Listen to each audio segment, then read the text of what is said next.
pregunta es que yo creo que mejor imposible, ¿no? Pretemporada contra el Real Madrid y triplazo, final. Sí, bueno, también hay que contar que les faltan jugadores, tanto a ellos como a nosotros.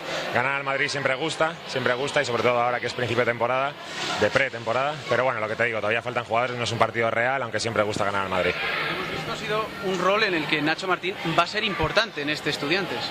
Sí, eso es lo que me ha comentado Chus, lo que hemos estado hablando. Sobre todo él confía mucho en mí, por eso me da muchos minutos.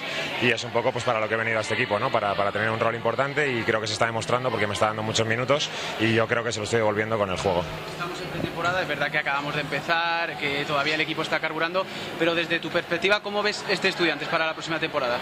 Lo veo bien, lo veo peleón sobre todo. Veo que trabajamos mucho atrás, nos queda mucho por mejorar, pero sí que es verdad que nos lo curramos. Estamos esperando que lleguen los dos últimos para ver un poco quién está en cada posición, las rotaciones, etcétera, pero creo que somos peleones y que vamos a dar bastante guerra. Con el plantel muy joven, ¿será muy similar a la última temporada?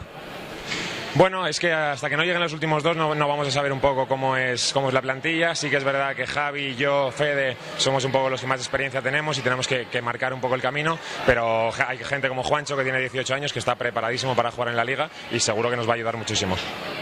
Pregunta que te ha parecido, ¿no? Porque es raro ver que un equipo, tanto Estudiantes como Real Madrid, venga, por ejemplo, Albacete, ¿no? Que pues tiene el baloncesto, el equipo en la Liga EVA, pero has visto que la afición se ha volcado, ¿no? ¿Qué te ha parecido?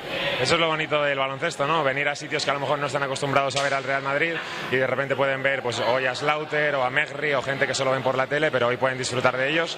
Y nada, nosotros agradecer el apoyo que nos han dado. Encima, cuando me he metido la última canasta, pues la gente se ha levantado y se ha emocionado bastante, así que es bonito venir a sitios como Albacete.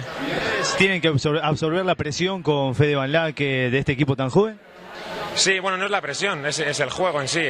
Cuanto más veterano eres, más experiencia tienes. Javi Salgado tiene experiencia de sobras, Fede también. Yo llevo bastantes años en la Liga, con lo cual es lo que toca. No es presión, sino simplemente son circunstancias del juego y que estamos encantados de hacerlo.